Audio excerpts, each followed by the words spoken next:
Mayong buntag kanatong tanan. Tinuod gayod nga diha lamang sa ato ang buhi nga Dios atong masinati ang tinuod nga kaayuhan. Amen.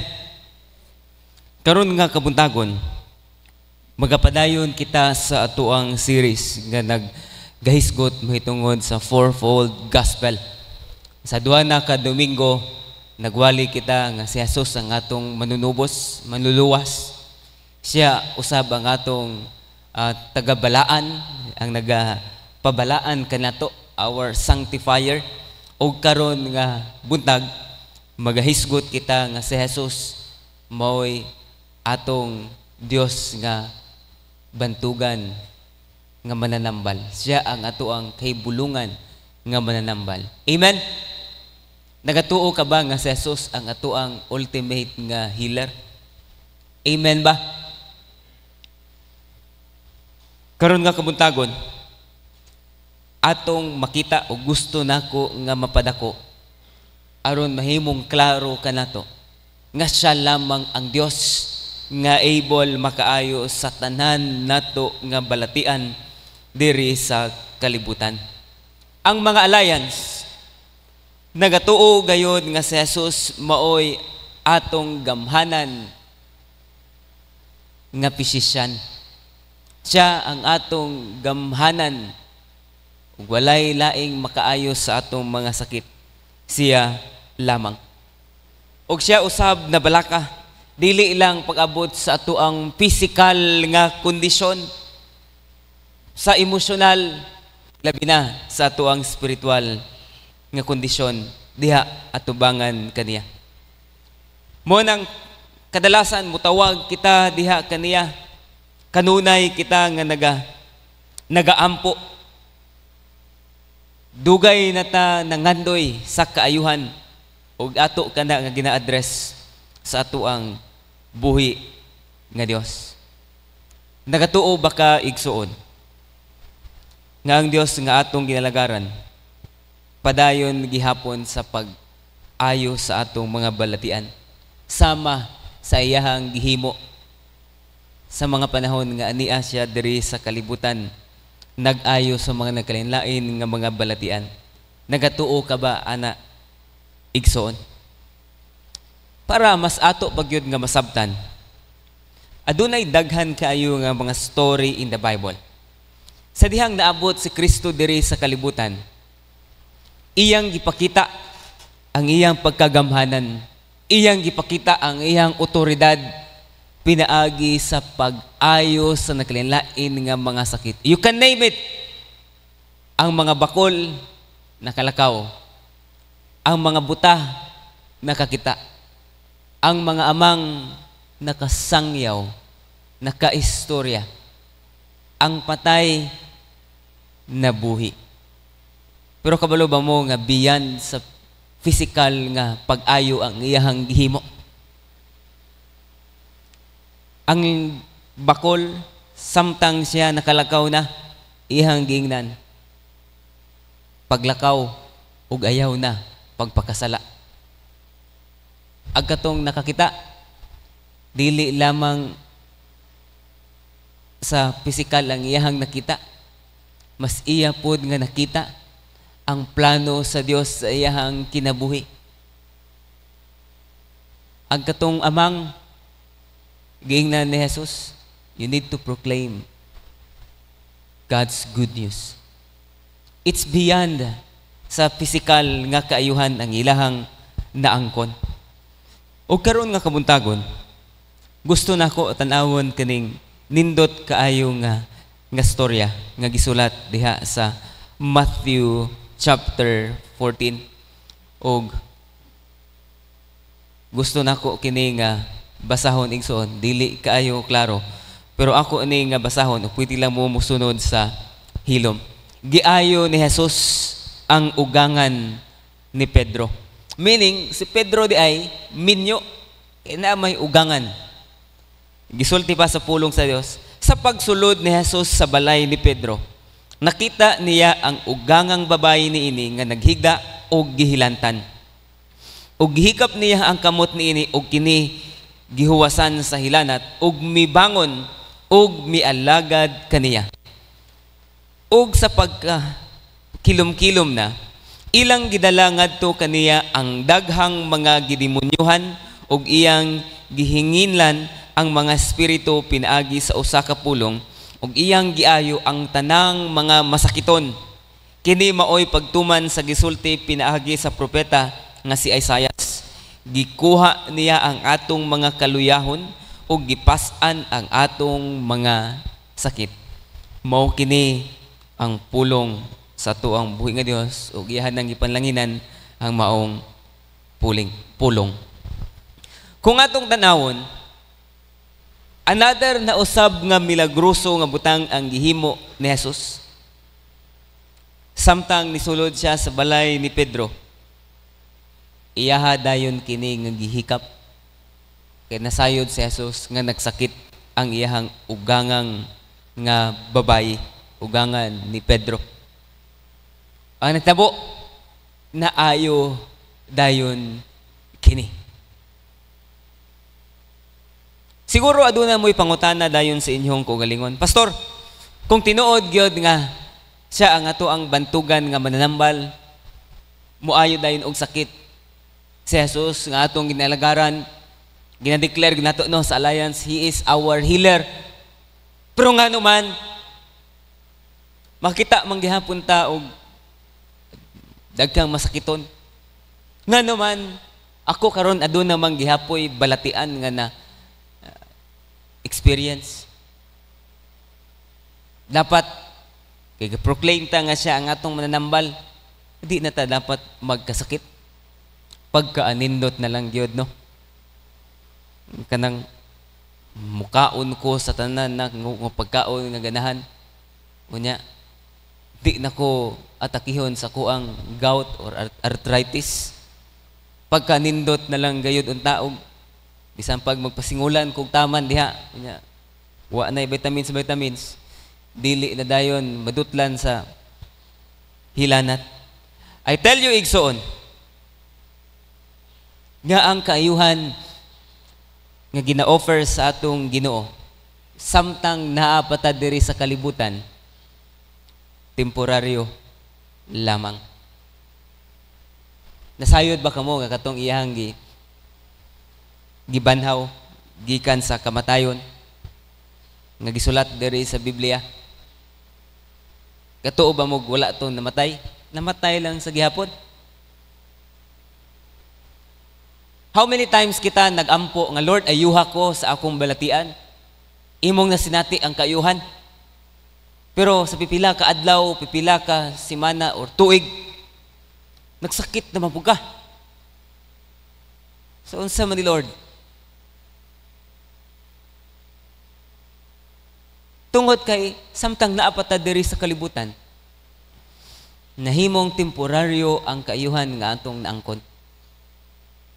But we are looking forward that someday ang Dios iya kita nga pagaayuhon, unya tagaan ta niya og perpekto nga lawas, incorruptible body nga di na madutlan sa bisag unsa nga mga sakit.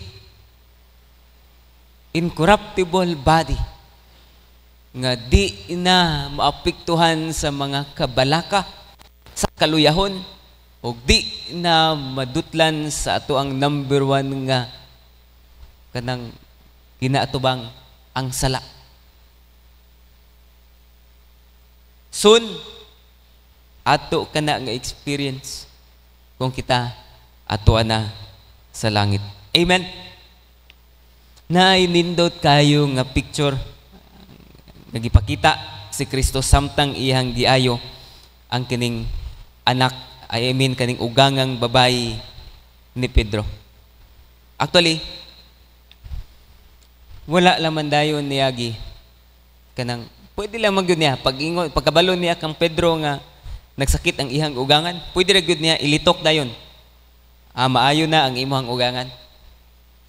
Pero iya gyud nga giduol. Iya nga gihikap. Ug ang nakanindot, samtang naayo na ang kaning temporaryo nga naayo, gamiton ako ang word nga temporary, kay temporary ra man gyud. Naayo ang kaning ugangan ni Pedro sa diha-diha. No? Automatic, instant ang iyahang kaayuhan. Nibarog, nitindog, og nagsilbi, naghikay, sa lain ng translation, nagprepare og pagkaon. Mao ni ang kustombre sa usa ka ugangan nga babayi nga Hudeo. Siyempre, no? Naay babayi sa panimalay, kadalasan mo gyunay mo atiman, mo pakaon, mo'y mag-atiman sa tanan nga mga buluhaton. But nowadays, dili naman kay na, inana. Sa kustombre sa mga Hudeo, ingon na. Karon sa mga Pilipino, nga mga household, makita na to kadalasan, ang mga babae ramay magtabi-tabi, diha unay bisita. Pero ang lalaki na may mag-atiman, kadalasan, ingon na. Well, nakita na to. Sa dihang naayo ang maong ugangan ni Pedro, nagsilbi dayon diha ang Hesus. Many times ko makadungog, pastor, kung maayo lang ko sa akong balatian, maayo lang ko ani, mubalik na pud ko. Mubalik naman po di ay sa pagkasugarol. Balik naman po dito sa imnanan.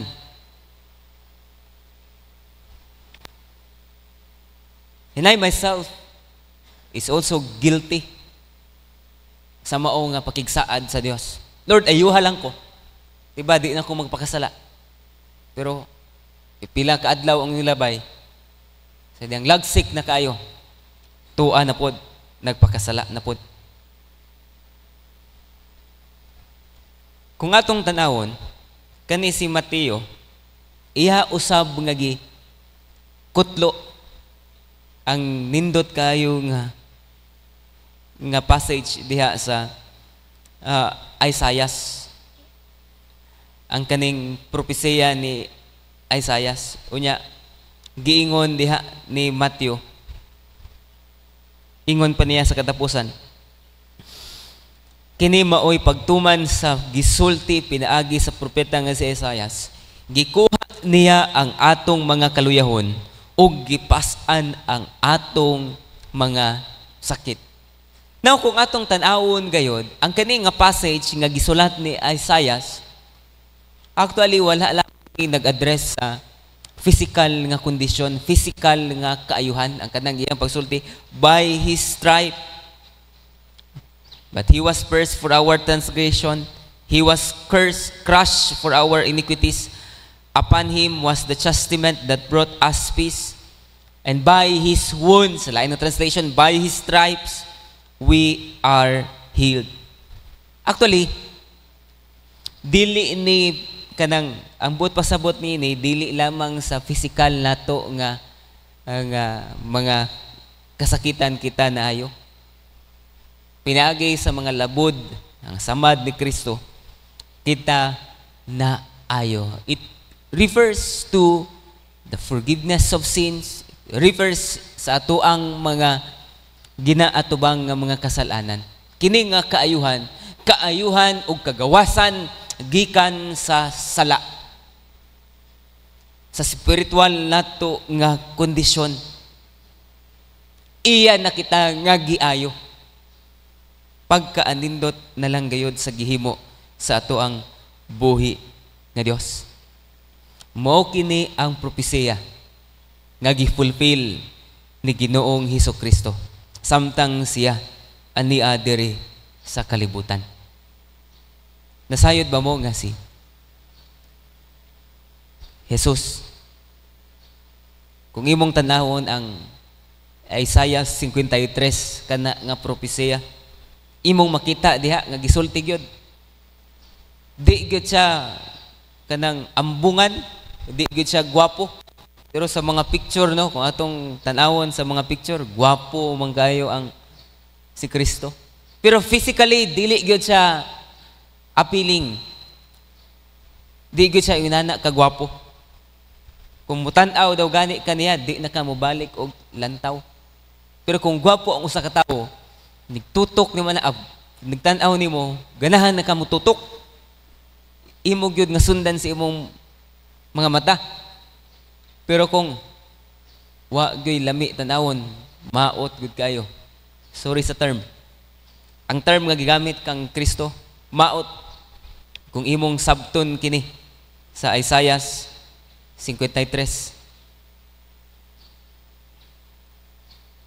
Igsoon, apan siya ang naghimo or ang nagbuhat sa perpekto nga kaayuhan. O iya nga gina-offer kanatong tanan. Igsoon, iyang gipas-an ang hatong mga kasalanan, iyang gidala ang ato ang mga kaguol, ang atong mga kabalaka dito sa cross sa Kalbaryo. Ang Isaiah 53 nagasulti mahitungod sa atong kagawasan, atong kaayuhan, diha kang Kristo spiritually. Now, igsoon, knowing that dili man perfect pa, no? Temporaryo lamang ang kayuhan nga atong masinati, bisan pa man gani sa atong pag-atubang sa atong mga kasalanan. But one day, we can look forward to the finished work of Christ on that cross. And one day, we will be perfect. And one day, ang kayuhan nga atong ginapangita, ato kina nga maangkon igsoon, kompleto nga kayuhan. I remember a real life experience. Invite me sa hospital. Tulo ka mga batanon ang nagsakit tungod sa food poison. Kanya, dugay-dugay na sila sa hospital. Panghilantan nga on and off, pero wa pud sila'y dengue. Kanya, ang duha sa ilaha nagka typhoid fever. Nagpaampo. Duha mi ka pastor nga mga alliance ni adto mi sa hospital. Nagampo. Okay. Naputoy alliance ga background ang maong pamilya. Patawag mi. Nabi dito nagpaila, asa mi nga simbahan, nagampo. Among gi-claim ang kaayuhan diha kang Kristo. Sa di magdugay, pipila ka adlaw, naay ni adto sa simbahan. Usa ka amahan. Naghurumintado. Isog kayo. Gipangita si Pastor Alro. Mo iyang nahinumduman. Unya ang guard, natingala ko nga ang guard, naay ginapugngan nga tao, gusto gid mosulod. Pero ako mga nakita nga katuman ng amahan sa nagpaampo ito sa ospital. Akong ina ng guard, pasudla lang. Grabe iyang pagtudlo sa kuha. Ingon nimo, tinuod ang Dios nga imo katong imong giampo-ampo. Ingon nimo, maoy mag-aayo sa akong anak. Unsay nahitabo? Namatay ang akong anak nga imong giampuan. Ako ang gi-blame. Naminaw lang ko sa iya. Pero ang guard, naras kilid. Nag-andam-andam na o basig unsaon ko. Nagsulti ko sa iya after which, Kuya, kabalo ba ka? Nagitubag sa Ginoo ang atong pag-ampo. Paunsa! Tubag sa Ginoo tungod kay subo man pamalandungon nga namatay na ang imong anak.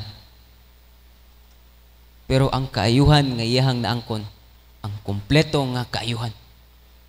Itubag sa Ginoo ang atong pag-ampo. Dili na mag-suffer ang imong anak. Tuan na siya dito sa langit. Kung andun na siya ay relasyon kang Kristo, iyan nang ma-experience ang pinaka-anindot experience sa tibok niyang kinabuhi eternally. Pause for a moment. Naghilak. Ang iyang kalagot napulihan og pagbakho sa hilak. Sa diyang ako siyang giduol, niya gigakos. Naghinilakay ming duha. Nangayo dayon siya og pasaylo. Ang pasaylo man tangka kuya. Wala man koy against sa imuha. It's normal gyud nga reaction. O gusto ka nga naay someone nga mahimong accountable sa kamatayon sa imong anak. Lisod man gyud kaayo sabton no. Nausahay ang kaayuhan di ay nga gusto sa Dios kanato. Ang kanang mawala na ta diri sa kalibutan.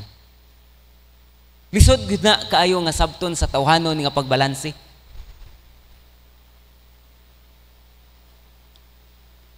Pero usahay ang kamatayon mao'y mahimong avenue ang kita makalingkawas na sa ato ang mga sakit. O mao ka na ang total nga kaayuhan nga gina-offer sa Ginoo kanato. Kung aduna tay relasyon diha kaniya. Actually, ang atong mga balatian diri sa kalibutan, ang atong mga kasakitan, sintomas lamang kini sa brokenness. Ang kaning mga balatian nga atong naangkon, naglain nga mga sakit. Actually, sintomas kini nga nagapuyo kita sa imperfect, fallen nga kalibutan. And actually, tungod kini, kung atong i-trace back, adunay mga sakit, adunay mga sakit-sakit, adunay mga problema, tungod kay nakasulod ang sala.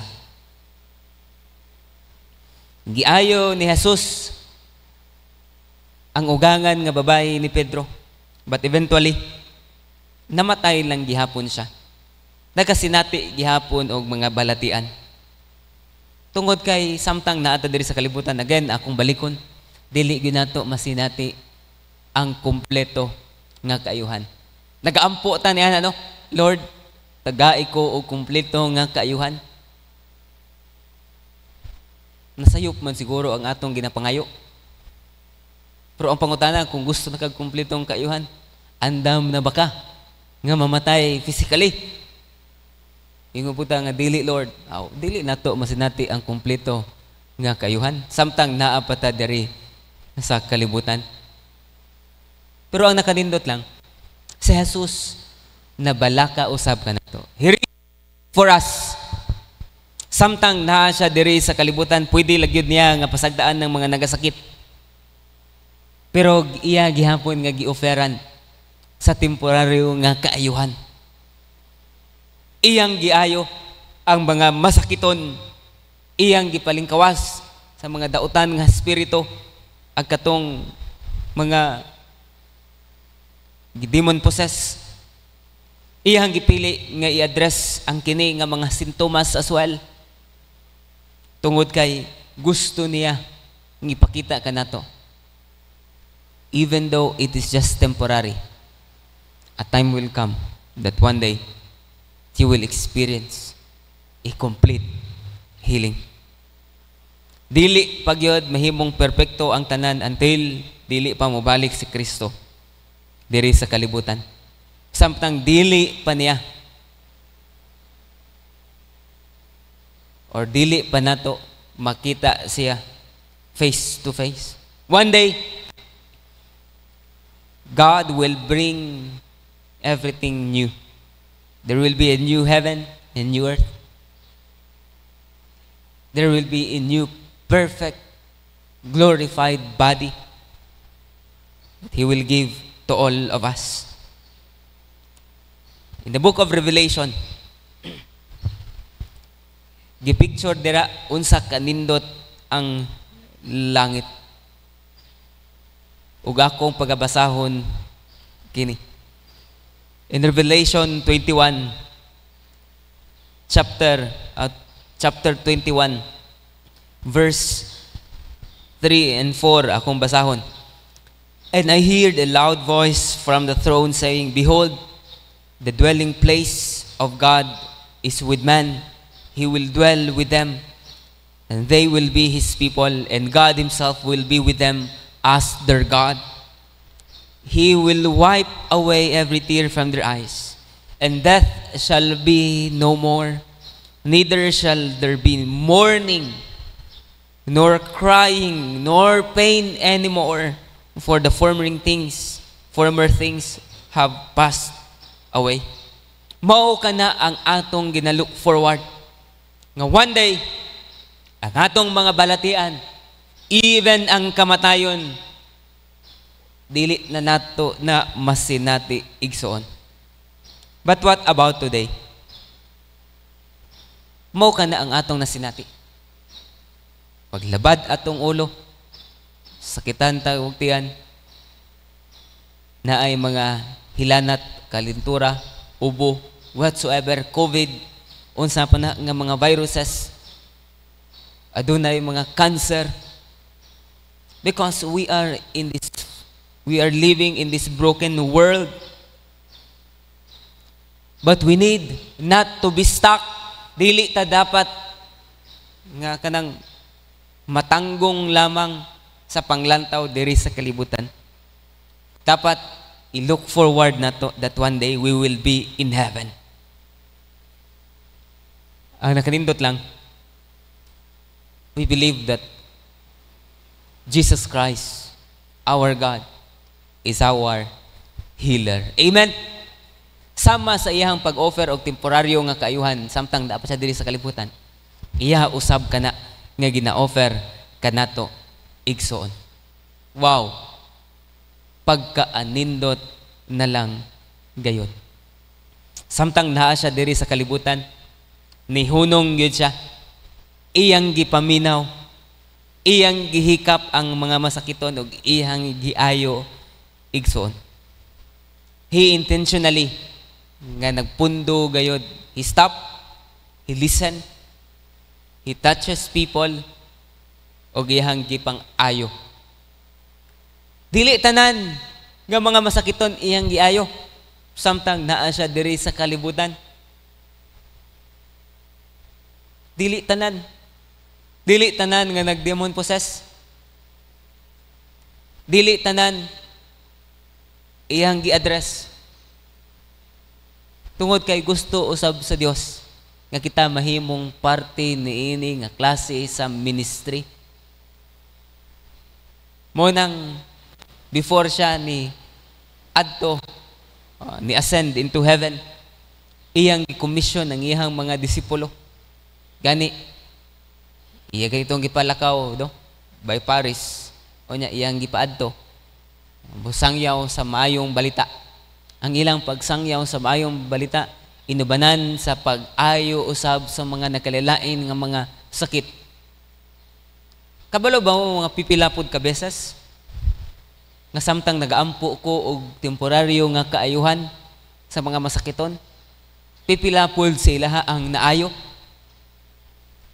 And many times, gina-request ko nga mo ampo, mo cast out og demon, na pagani usa ka beses nga abinakog kanang sa salida, murag joke lang sa salida. Pero one time, samtang ampo ko na ako'y giampuan, abinakog, nagsakit lang. Pero, na-possess di ay, as I cast out ang maong evil spirit, nag-levitate, naglupad yun, gahigda, nga ni aswat, ang maong lawas. Ug nasinati niya ang kaayuhan. In the mighty name of Jesus. Ug daghan pod nga beses nga akong gihangyo ang Ginoo, Lord, ayuha ang kani nga individual. Pero kung unsa man ang imuhang kabubuton, mao'y matuman. Aw pipila pod sa ilaha ang gitubag gyud sa Ginoo. Ang gitagaan gyud og kumpleto nga kaayuhan. Piagi sa physical nga kamatayon. Lisod kaayo nato sabton. Pero mao kana ang pagpamuhat sa atong Ginoo. O gusto niya nga mahimo kitang part usab sa pagproclaim nga siya ang Dios nga ato ang bantugan nga mananambal. Kung atong pagkatan-awon pagyud sa pulong sa Dios, atong makita That healing was an active part of the ministry of the early church. And down through history, nga nagapadayon kini igsoon, si Jesus mao ang atuang bantugan nga mananambal. Gikan sa kaniadto atong nakita nga si Jesus mao'y bantugan nga mananambal. Iya kini nga gisugdan, gipadayon sa iyang mga apostoles, ug kita usab atuag gihapon nga ginapadayon atong ginaproclaim ang iyang pagkabantugan nga mananambal. Atong ginasangyaw nga diha kang Jesus adunay kaayuhan, og siya ang Dios sa mga imposibilidad. Unsa man ang mga imposible nga mga sakit nga imong na experience karon, posible kayo na nga ayuhon sa atuang Ginoo kun iya kini nga kabubuton igsoon. Sa kini nga story may tungod sa kaning ugangan ni Pedro. Ato gayud nakita no ang kaayuhan nga iyahang gina-offer. Paunsa pod si Ginoong Hesus iyang gi-empower ang maong ugangang babaye ni Pedro nga magsilbi diha kaniya. Igsoon, in this story, ato gyud nga nakita nga si Jesus mo ang atuang bantugan nga mananambal. Nakita nato that His compassion and willingness to heal. Si Jesus is more than willing nga moayo sa nagalanlain nga mga sakit. Actually, ang kaning ugangan nga babae ni Pedro wala man directly nangayo or nag-request sa iyang kaayuhan. Si Jesus mismo ang nag-initiate.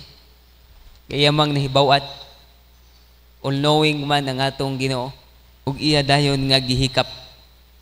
Ang pag-ayo ni Jesus, actually nagpakita kini sa iyang gahom o iyang otoridad sa tanan nga butang, bisan paman sa mga balatian o bisan paman sa mga dautan nga mga spirito.